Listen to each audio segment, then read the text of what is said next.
Lawrence, this is really an amazing place.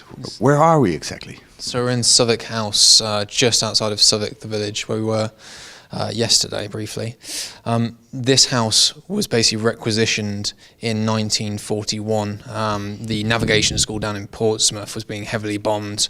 They came up here and they took it over and became HMS Dryad. Ramsay, basically in 1944, was looking for a HQ, decided that Fort Southwark wasn't for him, saw this and obviously instantly thought this is the place for me and set up here. And as you can see behind us with that incredible view, this is the map room. This is the map room. This is the map room. The map is basically set up now. It's been left as it was on H hour. So the guys, when these guys were going to start first hitting the beaches on D-Day, it was actually built by a Birmingham-based firm called Chad Valley Toys. It doesn't exist anymore, unfortunately. The guys basically got told to build the map all the way from Norway to Spain, bring it down here, and then got told, oh, we actually only want Normandy coastline. So the rest of it got burnt outside and then it got put up on the wall. Those guys that were meant to be down here for a few hours, home the next day, got kept here for about 2-3 months. They didn't get allowed to get home until September because of security, because they knew the invasion was going to be Normandy. There's also a picture here of a painting on the wall, how it was in those days. Yeah, as you can see, the room was very busy, to say the least. Actually, behind us, if you look at the map, we can go a little bit closer in a minute, it's cordoned off. And that's kind of a little bit like what it would have been at the time. You can only have certain people touching the map and moving things around. So it actually gives you a fantastic impression. I think it's actually been created, that picture, by personal first-hand account. So a really good representation. And I think the first hours of D-Day were really decisive. I think, how was the atmosphere around here? That must be incredible. It must have been a challenge, I think. A mixture of kind of apprehension, but also relief. It's finally happening. All this work for the last few months. Yeah, exactly. So I think there's a real mixture of emotions. And the people, I suppose, like the highest level of command, Eisenhower and stuff, and Ramsay, are kind of just sitting there waiting. So there's not much else they can do at that point, especially Eisenhower and Montgomery. Let's take a look. So when we look at that, we see Portsmouth, of course, and the Channel, so up to Normandy. Yeah, it's incredible, isn't it, really? It gives you a little indication of the sheer scale of this thing, the logistics that goes involved in trying to organise that massive naval armada. I mean, we're talking almost 7,000 ships, all being coordinated to try and be in the right place at the right time to hit those beaches for H hour and get these guys on the ground. Obviously, we're in Portsmouth at the moment. You can see where they're coordinating this circle, nicknamed Piccadilly Circus, just off the Isle of Wight.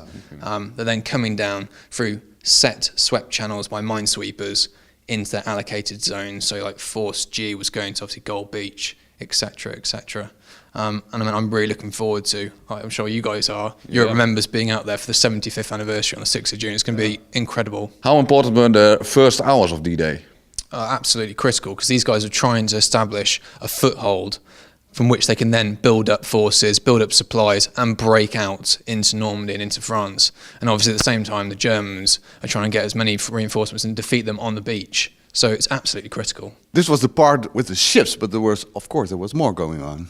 Yes, this map is representing the naval armada and the naval operations. There would have been a map, for example, for Montgomery for the army operations on the ground, but we've got to think also either flank is being protected by a massive aerial armada that's coming in and dropping paratroopers to try and protect each side of the invasion beaches. So you've got 101st and 82nd protecting the American flanks, and on the British side, or British and Canadian side I should say, you've got the 6th Airborne Division coming down here to protect the east flank.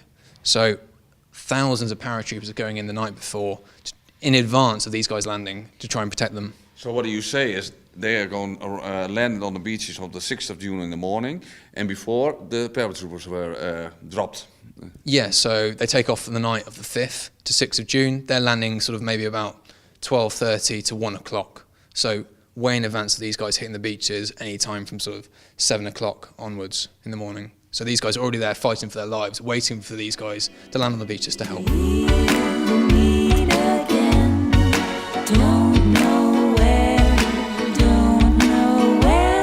Well, this is really amazing. It's like how the situation was. Yeah, it's incredible. The level of detail is absolutely fantastic. To give you an idea of what was going on, I think this particular model was actually made by a chap whose father served with the 79th Armoured Division.